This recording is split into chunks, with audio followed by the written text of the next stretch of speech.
সুধী দর্শক মণ্ডলী, হিন্দু ধর্মের প্রত্যেক বাঙালিদের কাছে প্রধান ধর্মীয় উৎসব হলো দুর্গাপূজা। আর বসন্তকালের চৈত্র মাসের শুক্লপক্ষের মেধা ঋষির পরামর্শে মহামায়ার উদ্দেশ্যে প্রথম এই পূজার প্রচলন করেন, তাই এর নাম বাসন্তী পূজা।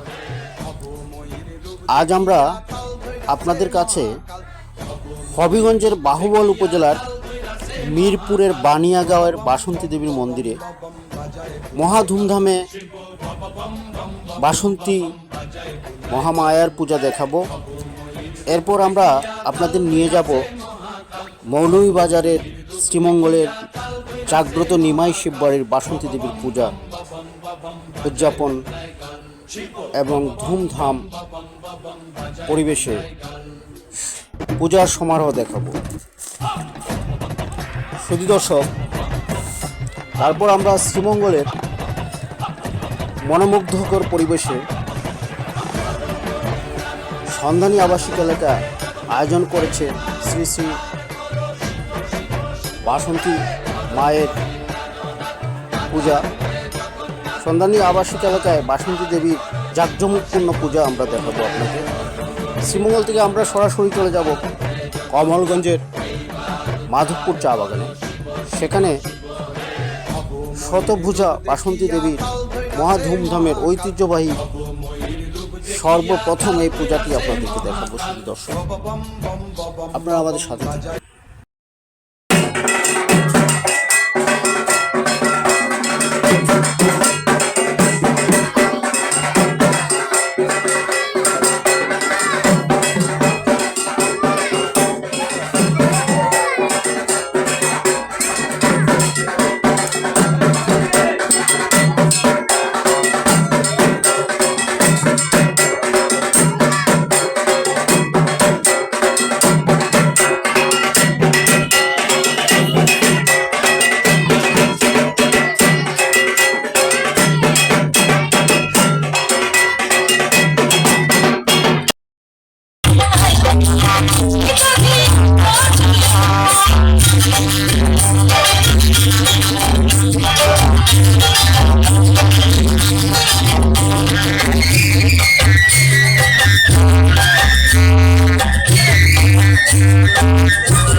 আমি শ্রী অজয় কুমার শর্মা। এইবার 22তম বাসন্তী পূজা উদযাপন পরিষদের 1431 বঙ্গাব্দের আমি যুগ্ম সাধারণ সম্পাদক। শ্রী শ্রী নিমাই শিববাড়ি ও দয়াময়ী খালিবাড়িতে এবার 22তম আয়োজন। এই নিমাই শিববাড়িটা প্রায় আজ থেকে 570 বছর পূর্বে হইতে অদ্যাবধি পর্যন্ত এখানে শিবের সেবা কার্য ও মা কালীর চরণে প্রতিদিনই ফুল এবং জল দেওয়া হয়। আর বাসন্তী পূজা এবারের আয়োজন আমাদের 22তম। আজ থেকে 21 বছর পূর্ব থেকে এই বাসন্তী মায়ের আয়োজন। এবারের আয়োজন 22তম আয়োজন। শিববাড়ি এলাকার বা শঙ্করসোনা এলাকার লোকই আছে না, এখানে সম্পূর্ণ 80 ইউনিয়ন সহিতে সমগ্র শ্রীমঙ্গল থানা বা শ্রীমঙ্গল থানার বাহিরের লোক।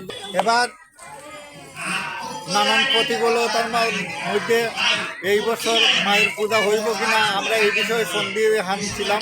তখন নিমাই শিববাড়ির কর্ণধার সর্বক্ষণ যিনি নিমাই শিববাড়ির দায়িত্বে আছেন ডক্টর সত্যকাম চক্রবর্তী মহোদয়, উনি আমাদের সবাইকে ডাকলেন।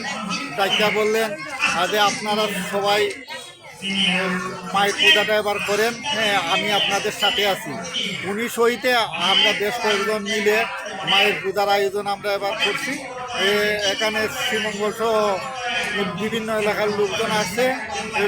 বৃহস্পতিবারে মায়ের ষষ্ঠী পূজার মাধ্যমে মায়ের পূজার শুরু হয়েছে। গতকাল শুক্রবার মায়ের সপ্তমী পূজা ছিল, আজকে মায়ের অষ্টমী পূজা প্লাস নির্মাই শিব বাড়িতে 12 দিন স্নান অনুষ্ঠিত হয়ে গেল অষ্টমী তিথিতে। আগামীকাল নবমী তিথিতে মহানবমী পূজা অনুষ্ঠিত হবে, আর সোমবারে মায়ের বিসর্জন, দশমী বিদ পূজা অনুষ্ঠিত হবে। নমস্কার। এখানে আমরা ঐতিহ্যবাহী নির্মাই শিববাড়ি শ্রীমঙ্গল থানার অন্তর্ভুক্ত। পরিচয়টা একটু আমার পরিচয়, আমি এই নির্মাই শিববাড়ি আমরা বংশানু পরম্পরভাবে আমরা এই সেবা অর্চনা করছি। আমার নাম শ্রী চন্দন চক্রবর্তী। আমরা এখানে কত বছর ধরে আছেন? বিগত এই ঐতিহ্যবাহী প্রতিষ্ঠানে বিগত 22তম, এবার এই পূজা, এই বছর পূজা নিয়ে 22 বছর হয়েছে আমাদের বাসন্তী দুর্গা পূজা এখানে অনুষ্ঠিত হয়ে যাচ্ছে। এবার পর্যন্ত আমরা 22তম বাসন্তী দুর্গা পূজা। এই বসন্তকালে আমাদের মহামায়া বাসন্তী দুর্গা পূজা রাজা রাজুরা কি উৎপত্তি হয়েছিল একটা তৎকালীন সময়।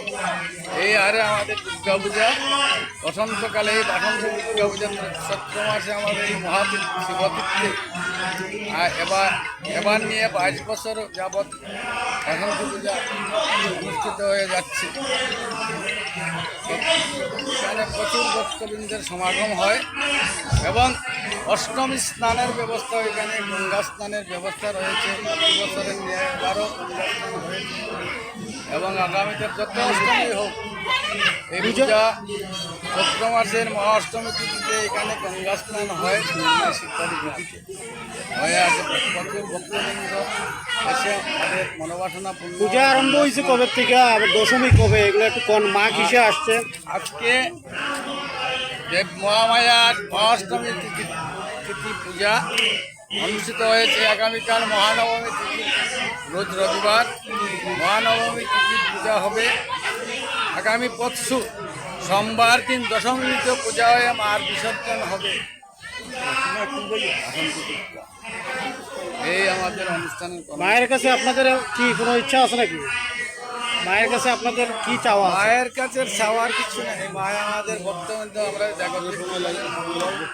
সবারকে অসুরদের ধ্বংস করে আমাদের মানব জীবনে শান্তি ফিরিয়ে আনার প্রয়াসে আমরা মহামায়ার আরাধনা করি, যাতে আমাদের মানব জাতিরা সুখ সমৃদ্ধি শান্তিভাবে সব থাকতে পারে। চরণে আমরা এই আশীর্বাদ কামনা করি।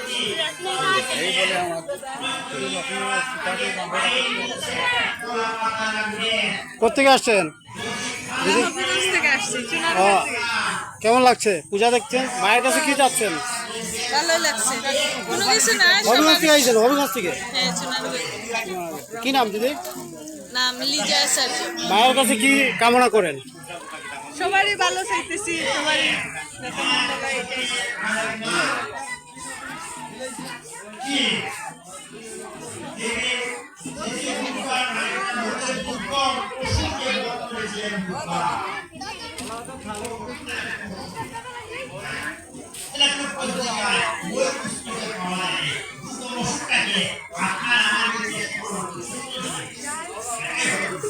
মনে রাখবেন, এই যে দুর্গা পূজার সামনে আপনারা দেখবেন একটা মাটির মধ্যে একটা আয়না রাখা হয়েছে। আয়না রাখা হয় না? কোনো ব্রাহ্মণের আজ পর্যন্ত কোনো ক্ষমতা হয় নাই মা দুর্গা মুখের দিকে যে মন্ত্র পাঠ করা।